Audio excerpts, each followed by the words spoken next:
This is the Torg Eternity Delphi Council Debriefing.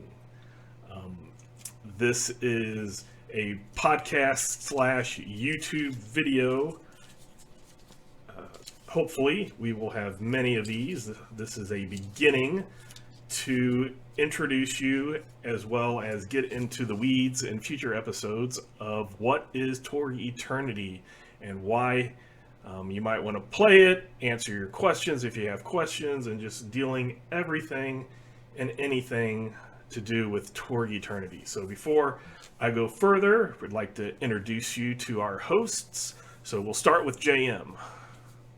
Hi, I'm JM. I'm a writer for Torg Eternity. My first adventure just got released. I'm super excited about that. And I am a GM for Torg Eternity. I run quite a bit of it. Yeah. And then we have Mark. Hey, I'm Mark Malcolm. I am a moderator on the Torganized Play Facebook group, where we have a shared campaign of Torg Eternity where over 200 players gather and we run tables and collect critical events and then put it all together in direct storyline with what the players do in the world. I've been playing role-playing games since about Blue Box, D&D, Chainmail Age, 1978, somewhere in there. I've written for, my first published work was Dragon Magazine, and I'm writing for Ulysses Spiel and Now. Awesome. I've got a couple of minis missions out there, writing for Fractures of Shadows and Light, and Dawn Never Rises Warfront in year 2. Okay, and then I myself am Lehman Crafton Jr. I am the Torg Eternity line developer, so I got to be the guy in charge of Torg Eternity. So I was a super fan of Torg, who the stars aligned and the dots were connected, and that landed me here. So that's our simple intro. Again, the purpose of this podcast, YouTube videos, etc., is to just talk Torg Eternity, to talk about everything from real life history to the lore and history within the game, to the different cosms. What are cosms? And different episodes will be breaking everything down. So having said that, we'll go back on the round table, and with JM, tell us your background for Torg and or Torg Eternity. So my background, I first heard the word Torg back when I was in high school. My high school was very polarized. You either were a Smashing Pumpkins fan, or you pushed Pearl Jam fan, or you were a Pearl Jam fan, or you got pushed into lockers by Smashing Pumpkins fans. You played Riffs or you played Torg. So I was a Pumpkins fan and I played Riffs, and so I was aware there were Torg players, and I was like, nothing to do with you, because obviously there's a one true way. I would be very at home at the cyber papacy. But I was helping Ulysses out at Gen Con, the first Gen Con they were at, when they had the Dark Eye coming out, and we had this standee of the Gaunt Man. And there were more people who stopped to look at this standee of the Gaunt Man. Do you have anything Torg? And I was like, I have this flyer. Well, what else do you know about it? I'm like, literally, I've just memorized everything on this flyer. And the next year, Torg came out, or Torg Eternity came out, and I fell in love with it. And I took it home and I started running it.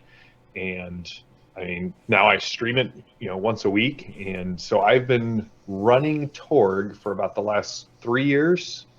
I gotta say Torg Eternity, because there's a separation there. So I've been running Torg Eternity weekly, sometimes more than once a week, for about the last 3 years. I've just wrapped up a third campaign. I got 2 little side mini campaigns going on. I've got one that I've run at my house. I wish I would have got into it back in the day, because one of my players actually got me the original box set.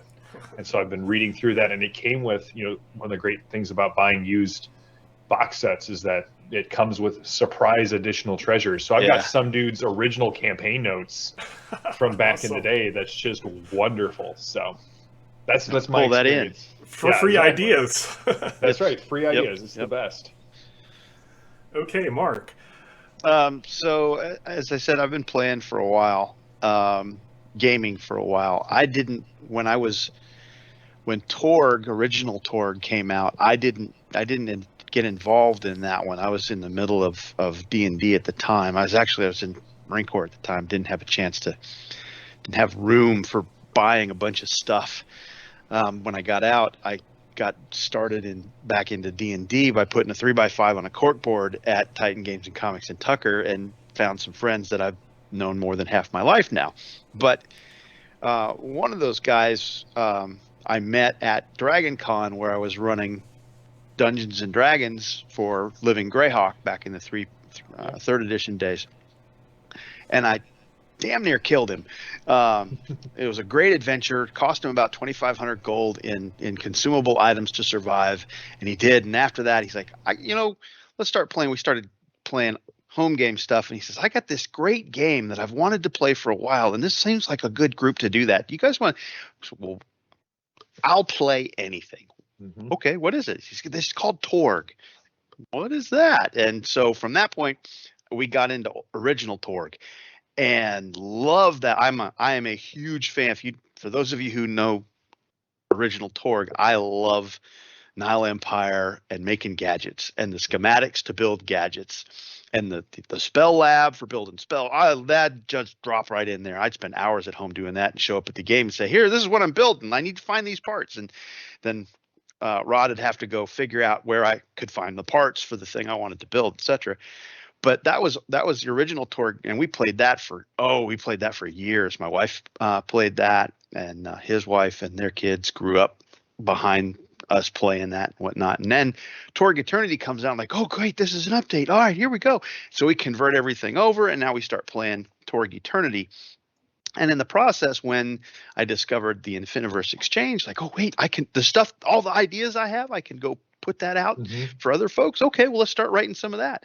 And so in the process of doing that, then we have the pandemic come up, and Michael Roderick goes, I got this idea for a shared campaign, because Living Greyhawk, we both loved Living Greyhawk. So much fun. And we won't get into that, but now we've got Torganized Play. The official name is Delphi Council Missions, but it was christened Torganized Play because we like a play on words, right? Yeah. So we're playing that through the pandemic, and we start putting stuff out, and then all of a sudden some folks are like, hey, here's this opportunity to write for them, and we're streaming with our benevolent overlord there, and right. he puts the word out that there's an opportunity, and the stuff I was putting up on Infiniverse Exchange got my foot in the door. And then I start talking to Greg, and Greg says, well, why don't you write a couple of these mini missions for me, and let's see how you do, and write those. And then we get put on Dawn Never Rises, one of the 4 Warfronts for year 2. And in the process of that, Fractures, Shadow, and Light still has a couple of acts that needs written, and so I write those. And so I play and I write, and typically I like being a DM more than I like playing a game. I for 95% of the games, I like running better. Torg's the exception. I love playing Torg.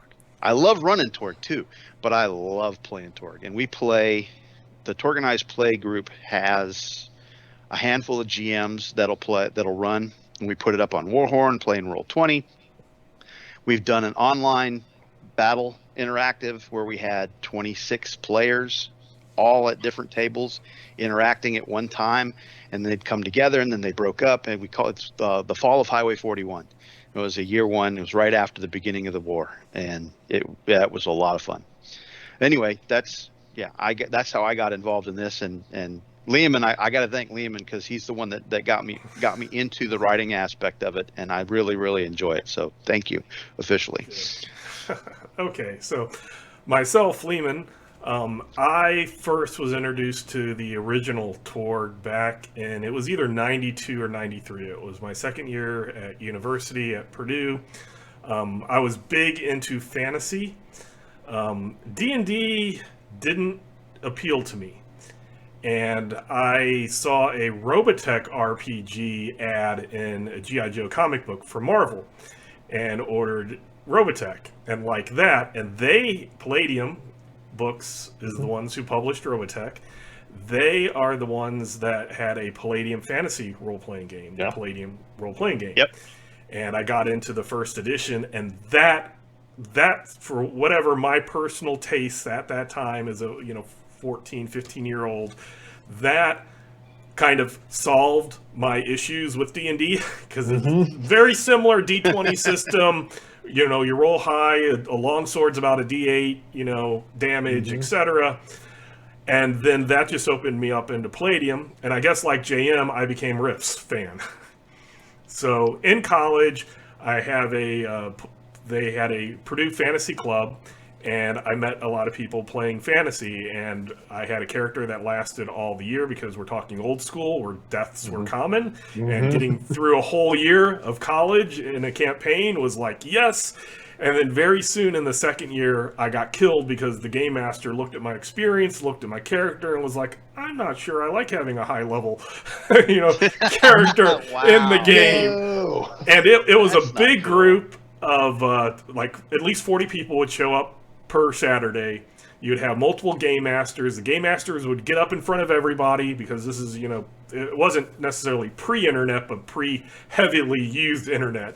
So game master would get up and be like, so-and-so NPCs comes out, he says this, and then each game master would do that, and you'd go to the game master that you would want to go to. So after my character died, I did some game mastering at that point, and then with a lot of the friends that I had made there, we decided to, on an off day, play in a different game. And I started with a Heroes Unlimited, Palladium, and then I did Rifts.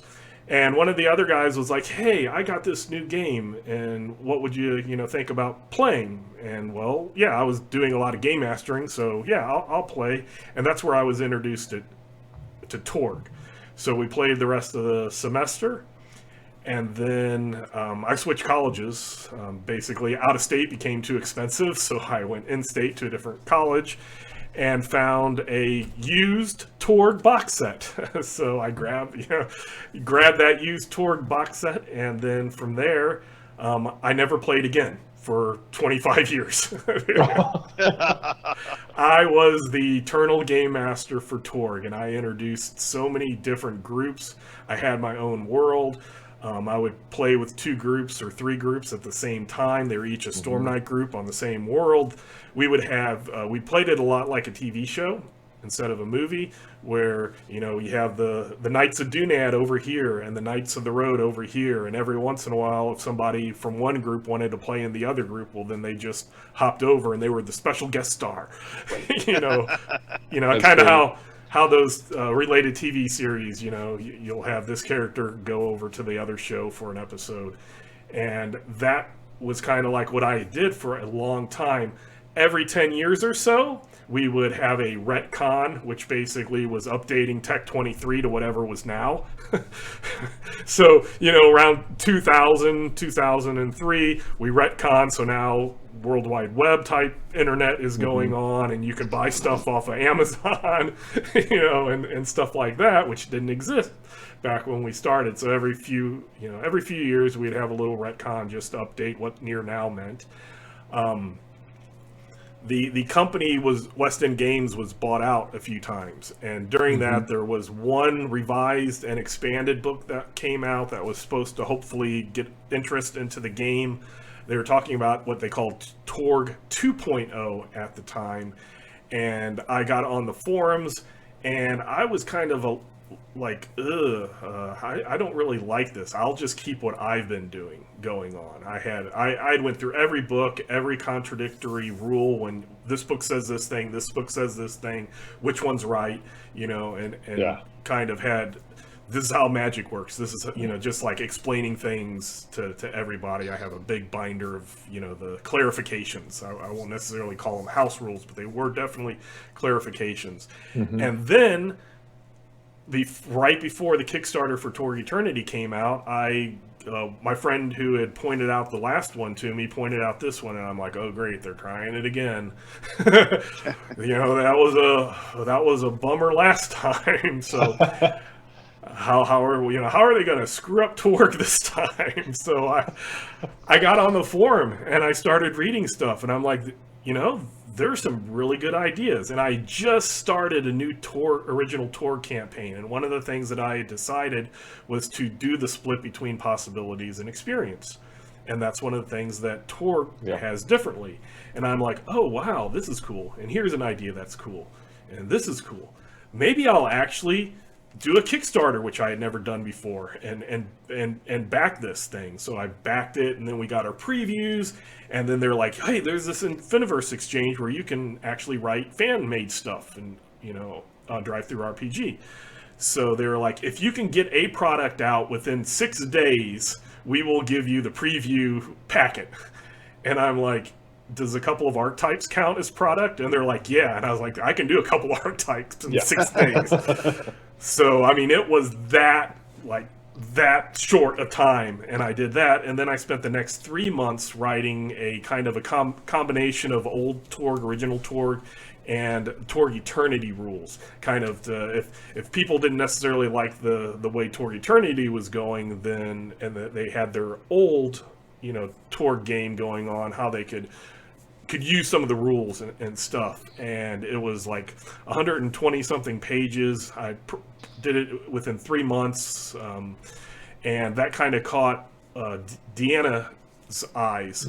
And she was one of the main designers of the original Torg Eternity when they were doing that, and she was the social media and rules person online, so she was the main online presence. And she contacted me and said, hey, do you want to write an act for our new Relics of Power? And I don't remember if I replied yes or if I danced first, but I did both. The order is yes, they both happened. And then at the same time. Yeah. But then after that, they liked that enough. They found out some of my background and knowledge and stuff, so they brought me on for Tharcold as a consultant for the Russian aspect of Tharcold. They brought me on for Blood on the Blasted Lands. And then I was always available when they had a project that needed to be done yesterday. So I did a lot of the PDF stretch goals that needed, filling out and stuff like that. So each wave after that, I just did more and more until the craziness of the last couple of years happened, and people, because of different reasons, have had to leave Torg Eternity and stuff. And I just kept doing more and more to help out, and then that landed me in this spot. And just to go back a little bit, after I did my part in Blood on the Blasted Lands and that was published, I had finally got to play again. Like I said, I had game mastered for 25 years, never played. And then in Torg Eternity, through Torganized play, is when I got my first experience of actually playing again, which was cool. As a thank you for that, I decided to game master Blood on the Blasted Lands for some Torganized play people, and they were like, hey, we're starting a stream. Would this interfere with that? And I'm like, if you want to stream it, I'm okay for streaming it. And I went in with the thought in my head that I would just game master and then, step away. But then I became a player on the streams. So I've been, how long have we been doing that? It's been a long time. Like maybe 3 years or something, probably. Streaming. Something like that. Yeah. Awesome. I got it on the last year or so. It's only been about a year for me, but you guys have been going at it for a while. But yeah, so that's basically my background with Torg. So I went from super fan to line developer, and that apparently happens on those weird instances. So I've been very, very fortunate, and what happened. It was a bunch of coincidences that became connect the dots that led me here. So that is how we're all introduced to Torg and Torg Eternity. I think we all three of us said that we game master what we like better, and stuff like that. And I did also go along some of the brief history of Torg and Torg Eternity. So it started off in 1989, 1990. It was released by West End Games. Greg Gordon and Bill Slavicic, if I pronounced that right, and forgive me for my pronunciation. They are the ones who kind of came up with the idea It lasted 5 years. It was a 5-year war. So the first few years they produced a lot of products. The last couple of years they were like producing 1 or 2 products a year, and then it kind of got cut at 1995, early 2000s. Or between that time they had got bought out. I remember early 2000s they were having a like a backlog sale, and they were selling everything online for $2. So every book. So dude. that's how I completed my Torg, the original Torg line. Is I was like, I spent like $100, but that's 50 books. It was like I everything. guarantee you spent less than I did. I got all mine off eBay. Yeah. I remember there was like a Isle. I had already had Isle. They didn't have Isle, and they didn't have Cyber Papacy. Those were already sold out, and they also did have a PDF of all the Infiniverses. There was like a quarterly newsletter that then became a half-year newsletter, then became a year newsletter. But they were kind of a little magazine that came out with adventure tips and what's going on in the war and rumors and stuff like that, and they had that all on a PDF. So I printed out that using a ton of ink on my inkjet printer, and filled up a binder that was probably 5 inches thick, but that's where they had a lot of rules clarifications and stuff like that. So that was really early 2000s. Right after that is when I believe, if my memory is not a sieve today, that's when it was bought out, and the rules that had been written but not published of the Torg, they called it just, I want to say it's revised and expanded edition. That's when that rule set came out, which wasn't really a new rule set. It was more of a condensed to bring everything into one book. The hopefulness of that producing interest wasn't there.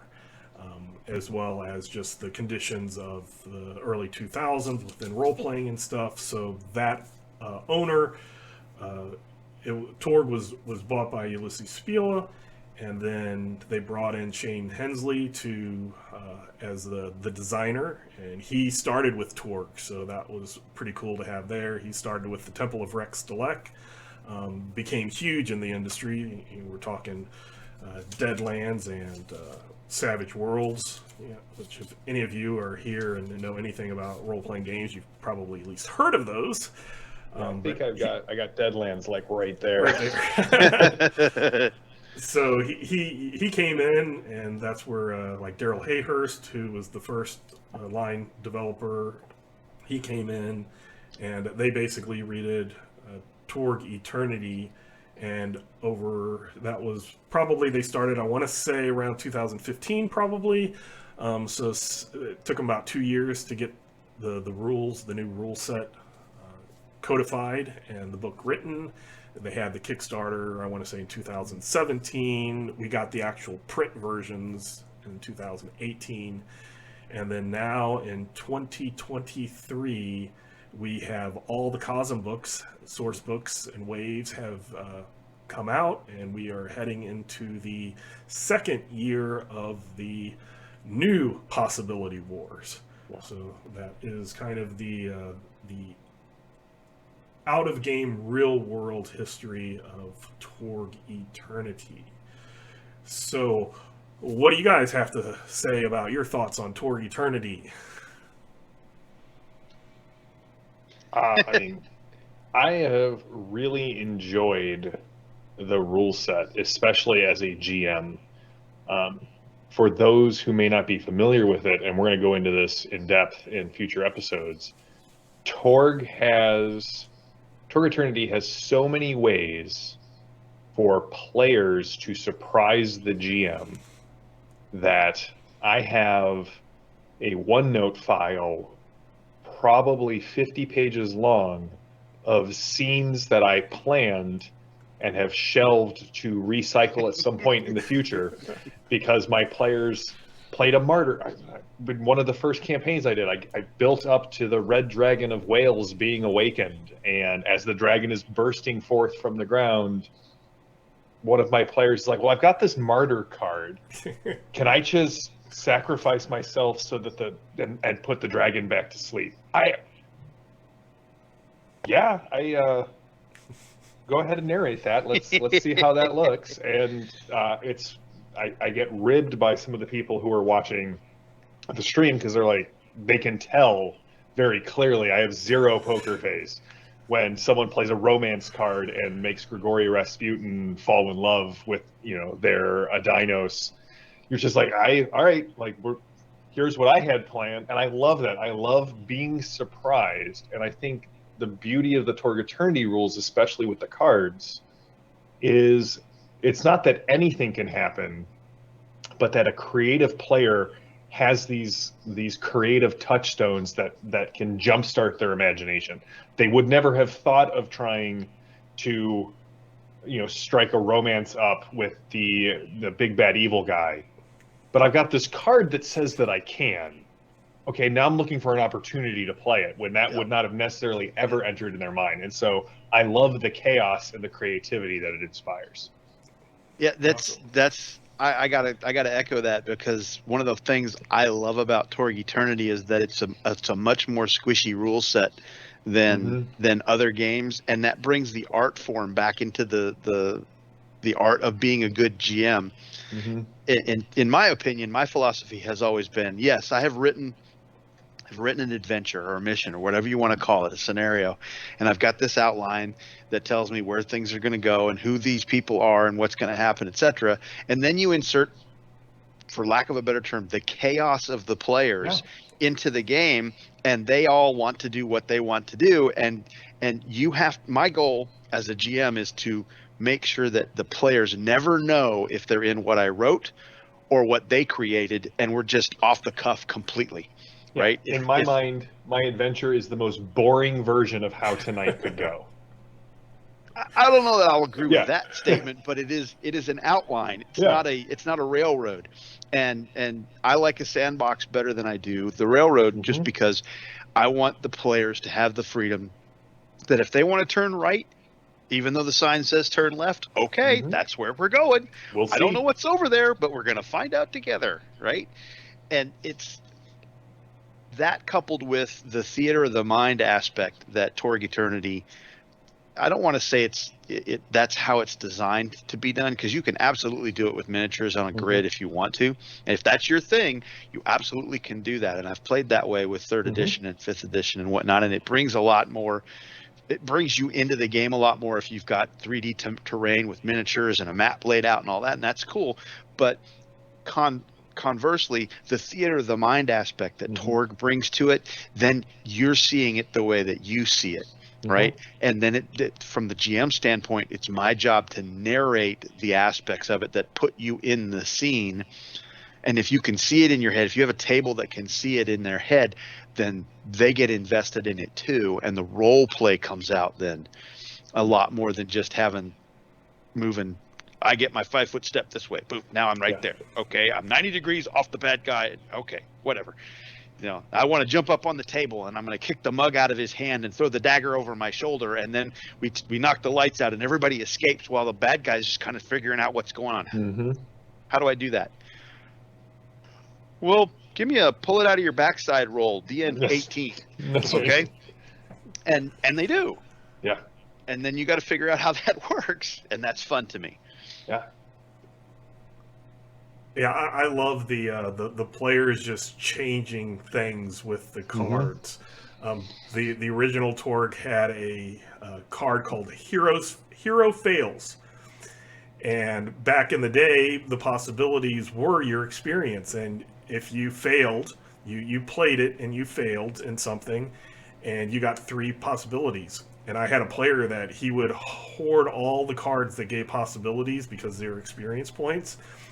And they were at a point where they needed to rip up a stele to prevent the east and western living lands from forming one big living land area. Hero fails. What? What did you just do to us? I got 3 possibilities. Don't know about the rest of you guys, but I'm doing great. I do that with Nemesis when I'm playing too. Big Bad shows up and everybody's like, okay, we're kind of low on resources, but we got to take him on. Nemesis, you just gave him 3 more possibilities. Yes. Yeah, I got 3. So And he hates me. yeah, Ross Watson, who is one of the writers, he was playing in one of my campaigns, and it was him and one other player because the group had split, and they got attacked, and it was a simple, just get into the mine, recover what you needed, and get out. So there were some guards that I was like, all right, Ross is gonna like. Both of these guys have fire combat, 20, and so this should be easy. And Ross played one of the Tharkold Cosm cards that was like a really big threat shows up, and if you defeat them, you get a ton of possibility. They didn't. They got overwhelmed and got captured because they had no possibility going into the fight, and it was beautiful. Like the other guy at the table, he was fine with it, but he was like, in the moment, I was so angry at Ross. But yeah, no, it's such a creative game. yes, I love it. And to go back, why did I choose to go to Torg Eternity when I loved the original Torg? And it was because my mindset of Torg, the original game, was it was really easy for the player.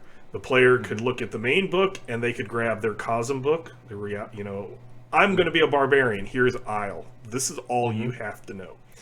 And for the game master, though, they had to know everything. They had to know there were so many subsystems, which were nice. And my nostalgia part of me really is like, oh, I love how miracles were different than spells. But that meant that me as a game master had to always remember how they were done, because my players are going to forget. My players are going to forget, and I'm going to have to. And then the spellcaster can't explain to the miracle invoker how to do their thing because they're absolutely different subsystems. So just as that complexity isn't always better and simplicity isn't always worse, or vice versa. Right. What is the purpose? And for me, being where I am and not being back in college with tons of free time, Torg Eternity simplified things, but still kept the flavor of the different realms and stuff. But as a game master, I can go in with one rule set instead of having to know 8 different rule sets, because it was like 8 different games that worked well together, yes, but it was 8 different games. And the Torg Eternity also with the Cosm cards are awesome. That was the first thing I was going to snag was, let's bring those Cosm cards over to original Torg. But no, it's just the Torg Eternity we have perks. We're not just, and there's not 150 skills, which I'm not always against having lots of skills, but when you have a Godnet skill versus a grid skill, it's just why do you have to have such little, things? But see, that's the nice thing about the squishy nature of Torg Eternity is that you have computers, right? And if as a GM you're not set in the lockstep of rules as written, then the player seems to have an idea how this skill applies to this situation. So as a GM, I just step back and say, well, tell me how that works. Right. And then they explain how they see it working, and you get to adjudicate that. And if it's, the more plausible their description, the lower the difficulty number becomes, and the less plausible, the higher it gets to the point where, no, that doesn't work at all. And that's the beauty of it. And that's the adjudication of it. And as long as you're reasonable about your presentation to the players, everybody gets along. Right. Yeah. Right. So that's one of the things that I love about Torg Eternity is it is more versatile, and it's not locked into these things, and it's not I as a game master have to remember all of these different conditions based on who you are, where you're from, and what you're doing at this specific time. I can just kind of use the same overall premise to get those neat details, but I don't have to memorize 8 different methods of getting those details. Right. So we've talked about what we love and like about Torg Eternity. So let's go into the lore. And my most favorite aspect, I guess, of Torg Eternity is that in the lore, everybody's game is canon. Yeah. Yes. So For those of you who've never heard about Torg or just introduced or maybe not even have thought about it, the basic premise of the Torg in-game lore is that back before anything, there was eternity in the void. Eternity was creating, the void was destroying. But they were forces. They weren't intelligent, they were just doing things. And at some point, eternity made an aspect of itself called Apiros, and the void, an aspect of it called the Nameless One, appeared that had a little more sentience. And Apiros was going out creating stuff, and the Nameless One was going out and destroying what Apiros had created. And at some point in the singular universe, the Nameless One was going to win. So Apiros instead decided or created an infinite amount of universes, which are called cosmverses in Torg Eternity, and made the Infiniverse. So it's hard to destroy infinity. So That's in the each theory, of these, anyway. yes, that's the theory. We're talking about ancient lore myth, not necessarily hard facts. So there's different aspects of it, but the core aspect is every game master can have their own canon world, their own canon cosmverse. And a cosmverse is a universe or an area that is made up of different realities, because Torg is a cross-genre, different realities fighting. It's not just mecha versus magic or sci-fi versus fiction. It is when you're in one reality, the other reality doesn't work. So even though I know how a firearm works, and I can break down a firearm, I can put it back together, I can go to target practice and shoot. If I go to a reality that does not accept firearms, I pull the trigger and nothing happens. It's not even I miss. It does not work at all. And the player characters are playing Storm Knights, which are people that are connected enough to their home reality that stuff works. So even though in our real world, hopefully, stuff like necromancy doesn't work, if we're going under physics and natural law, but in Isle, that stuff works. If their necromancer came over here, it wouldn't work unless they were what's known as a reality rated or possibility rated. So unless they're a special person. But what that means is that when I, as a game master, start putting these rules and certain things happen in my world, and it deviates from what's being published official, I can still say it's canon, because every game master out there has their own cosmverse. And like what I did when I had multiple groups, I had a choice. Could each one of those be a cosmverse in and of itself and separate? Or do I combine them all and I just say that's my cosmverse? That's the way that I did it, but somebody else could have each group be doing something different, having different weird things happening so that it's not the same in all of them. And when you have the game masters and players that get really, really particular about, oh, it's not canon, I don't want to use it, it's canon. It's in the game. The Torg Eternity book has a little write-up at the very front of it saying, in another cosmverse, this other war happened 25 years ago. This is not that war. This is another war. Yep. So that brings in everything, and that's what I love, is because that gives us, as the developers, authors of Torg Eternity, gives you explicit permission. It's not just a change the rules if you want to change it. It's part of the lore. It's part of the game to make it your own. You don't have to you don't have to stick with what's in the book and it's canon. You can say that, and I love that aspect about it. We get that in organized play, but because it's a shared campaign with 200 players and however many GMs, we have a shared world that is the cosmverse for organized play. Yeah. And there are some things that Torganized Play is doing slightly different from published Ulysses Spiele canon, right? Because we're like, okay, this is Torganized Play, which is cool. But we call it table variation because you're going to have within that shared campaign, you're going to have different GMs, and at a table where we said the campaign document says this is how this is adjudicated, but this table does it a little bit different. Well, that's because JM does it differently than Mark does it, and so that's fine. Yeah. The fact that you have these cosms invading reality and these special people called Storm Knights who are able to take their reality with them and contradict what's happening in another reality, you end up with these whirls of possibilities that for a time in JM's portion of the cosm, it just worked a little different, and that's fine. That's not bad, wrong, or it's just that's how it worked over there. And as players, when we walk into that and we're like expecting a raw rules is written this way and it happens this way, oh, okay, well, it's just a little different. It's not an us versus them thing, it's just different, and that difference is what makes Torg fantastic, because it's never going to be exactly cookie cutter the same.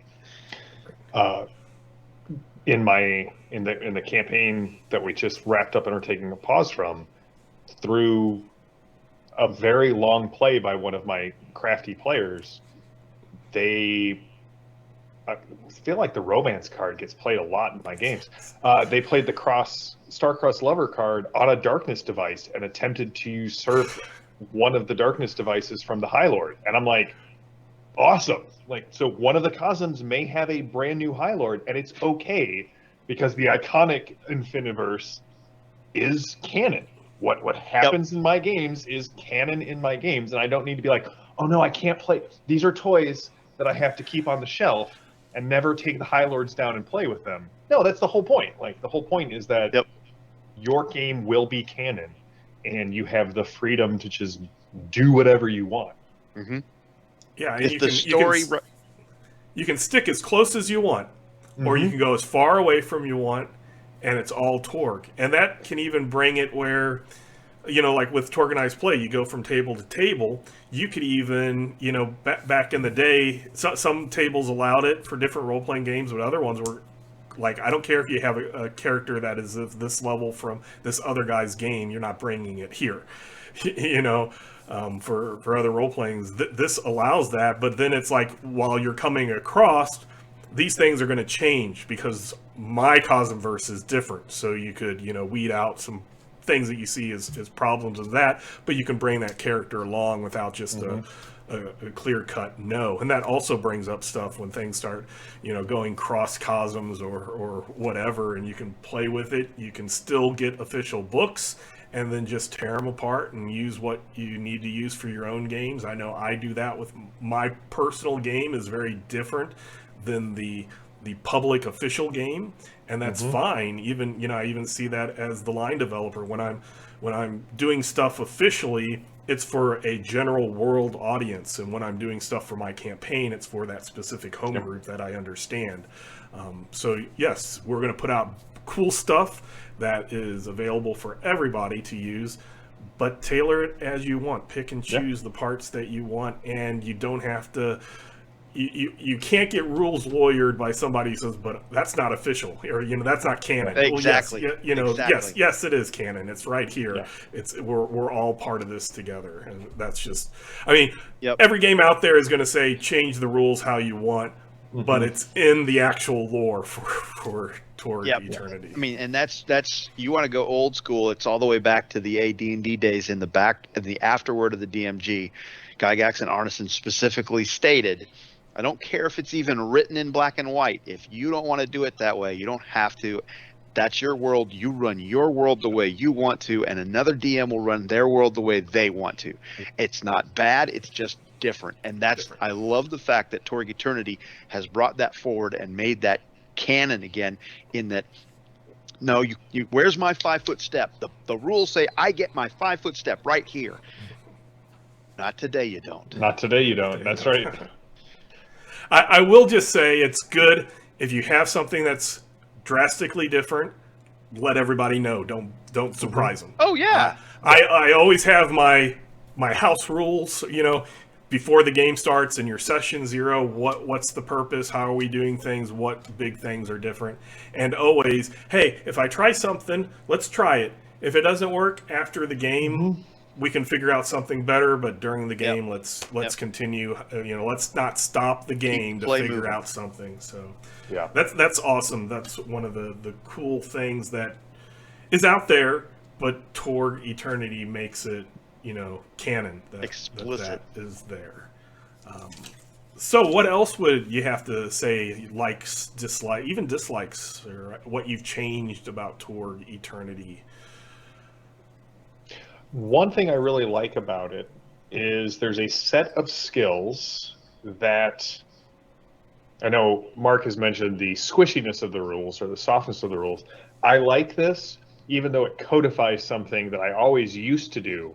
But again, I find that most tables do better with creativity within bounds as opposed to boundless creativity. And it's the it's the subset of interaction skills. So interaction skills are things like trick, taunt, and maneuver are the three that just kind of come most easily to my mind. And these are skills. The example I always give to new players is the maneuver skill is, hey, somebody is piloting a legally distinct four-legged giant armored transport across a snowy landscape, and you can't damage it, but you come up with this idea to hook a rope around its legs and trip it. And that could make it easier for other people to attack or make it harder for the thing to attack your allies. And that works for, trick is, I'm going to throw sand in your eyes. Hey, everybody, let's build a giant horse and hide inside of it and see if they, let us inside. Taunt is, can I get this guy so angry that he makes a mistake? Makes a mistake. And I love that is codified in the rules. I would argue that at least once a round, someone is making an interaction attack with their turn. I will say the one thing that took my players the longest to get used to, it's not a negative, it's just, most games have a very simple, I roll and I can immediately tell if I pass or fail. Torg has a lot of moving parts to get from here is the action I want to take to here is my outcome. You roll your D20, you look at the bonus chart. Do you like that final number? If you don't, we could spend cards, we could spend possibilities. And so just be patient. Your group will get to the point where all of that flows naturally. But for the first adventure or two, there's going to be a lot of, well, I rolled a 13. Okay, that's great. But a 13 is actually only this bonus. You don't add it. Oh, right. And so it's not bad because, again, the players have a lot of options to modify and say, this is where I want to succeed. This is important to me to spend this additional meta currency. But at the start, it can be a little overwhelming. Yes. Yeah, and it's from a GM standpoint, I think it's one of the hardest things.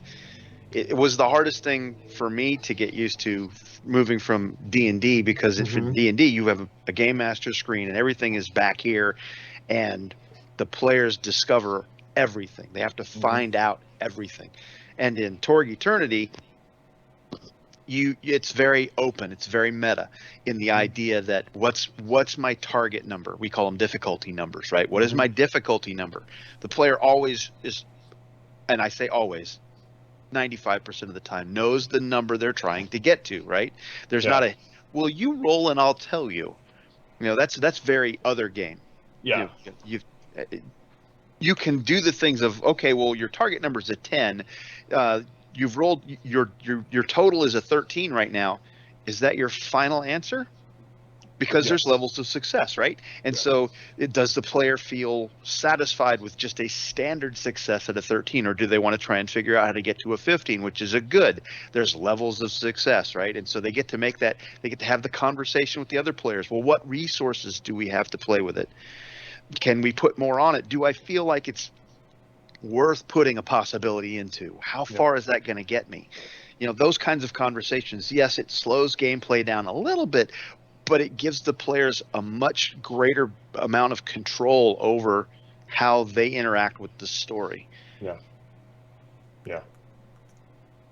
I'll agree with that. And it's good to have not just me here talking, because there are certain simple, basic ideas that have just been in my head so long that I don't even think about, like the interaction attacks are, at least when the original Torg was made, were not a thing.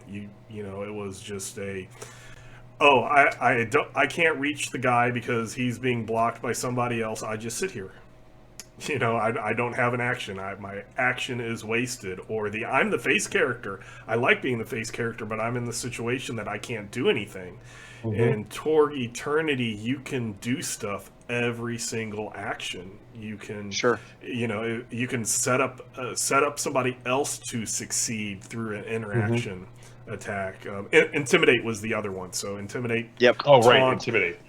Trick and maneuver. So the 4, which is really cool because then different people can do different things and trip up a bunch of the different enemies. So then the people who are made for more combatant type things can come in and have an easier time. Mm-hmm. And it really, a lot of times, it changes a failure to a success when you do it, at the right time. And the original game, there was even a mechanism that you had to do something to get a card. The Torg has cards in it, which is cool. Yep. And Torg Eternity, it's just if your turn is there, you have to do a card. But everybody did something, and that interaction attack allowed the people that... It made it so that everybody could participate in a combat without having to make a combat person or feeling like they were just going to get splatted in combat. I'm going to be back there taunting. I'm going to be pressing the buttons. Hide behind my meat shield. Right. And that's the beauty of it, is that it changes the flow of combat too, because if you've built a melee character, or if you've built a fire combat character, and that's your shtick, that's what you do, is that's your thing, because you're a gunslinger or you swing a sword or whatever, nothing wrong with that. But then before you charge into combat now, the experience tables are, okay, are you guys going to put some conditions on this guy for me before I step in there? And then, somebody does, they put they do the interaction attacks, and they put the stymied, the very stymied, the vulnerable, the very vulnerable on the target for you. Then the sword swinging guy is like, you guys want to shoot at him before I go in there and hack him up, because I don't want to run the chance of getting shot in the back of the head. Right. And we've got one of the guys on our stream has a dwarven character who that's what he does, battle axe, right? And we make fun of him because he's got a permanent divot in the back of his helmet where he's high enough toughness, he keeps getting shot in the back of the head because he doesn't care. I'm wading into combat. You guys shoot if you want to. I don't care if you hit me. And if you hit him, he takes a point of shock, which is not in Torg, is not a big deal. And he's like, yep, I just take the shock. No big deal. Yeah, but he's got that divot right there in the back. Then we joke about it. So yeah, it changes the flow a lot, but that's just something you get used to. Like Jan was saying, with the rolling the die is the start of figuring out where the outcome is, not the end. And it even though, like you said, it adds more steps. Each one of those steps is a fine tune that you can add something to. You have a choice to change the outcome if you want to, which is really cool during the whole thing. This would not work. Do I want it to work, or is it a lost cause? Because sometimes it might be. Sometimes even if I succeed, it's not a good enough success. So do I want to spend those resources? So there's a lot of cool decision making in it. Yeah. And basically in the Torg universe, the lore reason is because there are all of those cosm verses out there. So if you're not going to succeed here, maybe somewhere close to one of those parallel cosm verses out there, you can kind of, hey, I'm going to do what that guy did. It's kind of a, here I took a left, there I took a right. The right wasn't good, so maybe I should have make myself like I was when I took the left, or when I dodged, grab what's possible. So it's not necessarily changing what the other cosmverse does, but you're like imitating what happened over there which was more successful, and that's what comes into play with using possibilities in changing outcomes. Now, I will say the one thing that always amuses me, and my players have finally figured this out, is that in most other role-playing games, taking multiple actions is very difficult because you're taking it's not a amount of possible in some effort. cases. Yeah. And the amount of effort you put into a Torg turn doesn't change depending on how many actions you take. So if you take 3 actions, it is just as much resolution, if you will, as it is to take 1 action. So they're like, I should just always be taking multiple actions. Like, yeah, you should. Like, there's literally no reason. If you have the not. resources to If support you've got it, the resources absolutely. to do it, you should be doing it. So I love that about that, because it encourages it's a very cinematic role-playing game. So it encourages these very high octane turns where you're doing a ton of cool things and everyone's doing a ton of cool things and you feel like, big heroes. And it goes from when the people first start and they're like, I shoot at that guy. Yeah. Okay, next turn, I shoot at that guy. And then once they, oh, wait, that was really easy. I shoot at those 2 guys? Wait, that was really, and then after a while, it's like, okay, I shoot at these 8 guys. Yeah, I taunt them first, and then I shoot at them. Yep. Or hey guys, I'm going to taunt all of them, and then you take out these 4, and you take out these 4, and it can get that way. We keep throwing this out there, and I mentioned this before we got started, and I want to. We talk about resources, and for folks that don't know what we're talking about, Torg Eternity. This is one of the things I love about Torg Eternity. It makes the game. It makes it to where the players aren't just riding along the story that the GM is laying out in front of them. They are interacting with it. They have the possibility of changing and shaping the story, which is what JM was saying earlier about playing the martyr card. And wait a minute, I don't know what you're doing. Okay, I have nothing over here. Well, we're going to go over there anyway, right? We're going to find out. So Torg Eternity is broken. It's done cinematically. It's broken into acts and scenes, and acts. Every player, we call them Storm Knights, get 3 possibilities. Sometimes more if you have different abilities, but they're possibilities represented by chips, tokens, whatever you want to use. It's kind of like, if you're familiar with the Fate system, it's like, what does Fate use? Doggone it, Fate uses them too. Some places are bennies or but it's a chip card. different We call it a names. possibility. You also get a hand of cards that are from the drama or from the Destiny deck, and then you get a Cosm card, and you get 4 of those cards. And in those cards, you have things that can add to your total at the end. You can add that can act as possibilities. We call them heroes of drama, etc. The possibility chips, the cards, become resources, and at the table, the players can usually freely exchange the cards one to the other based on what's in a hand or on the table in a pool, which is we're getting deep in the weeds here, but the point is those are the resources that we keep referring to when we talk about making the number better, making the outcome better, because they can spend a possibility to do it in a certain way. They can spend a card to do it in a certain way. They can trade a card to another player for another card to do it in a certain way. Other players can play cards on it to do it in a certain way in helping and things like that. And so it's a very collective, very group think way of playing a game. It's not I'm me and all I got to worry about is me and that's it, done.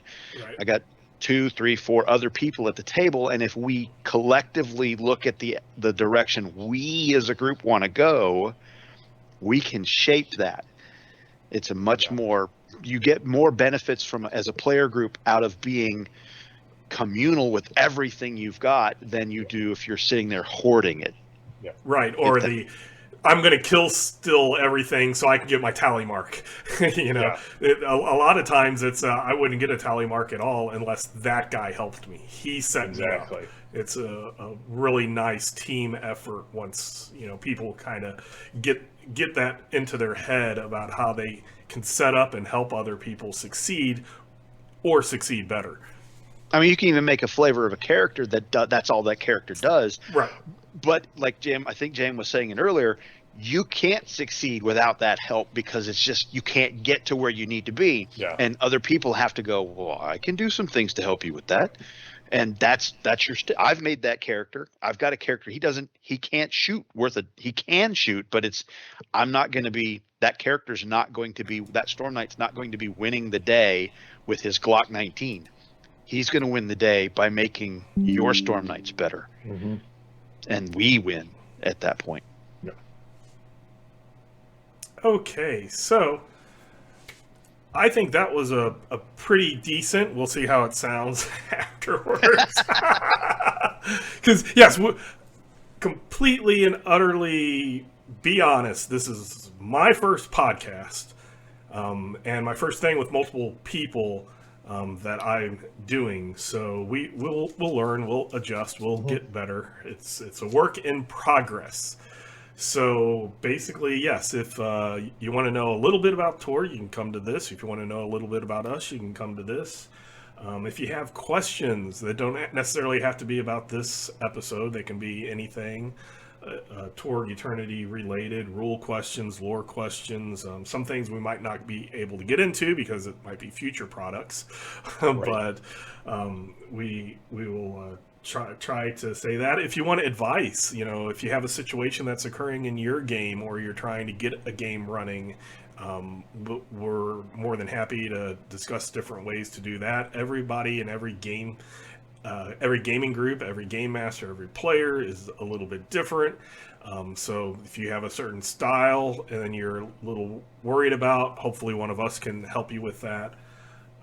So I'll go ahead and email us at Torg, Torg, DCD. So that stands for Torg Delphi Council Debriefings at gmail.com. So again, Torg, TORGDCD at gmail.com. And I guess we can just then wrap it up. Thank everybody for listening. This is cool. We will continue to produce more episodes. Yeah. So Just fun. I'm Lehman. We have JM and Mark. And until next time, we hope we'll catch you later. Bye.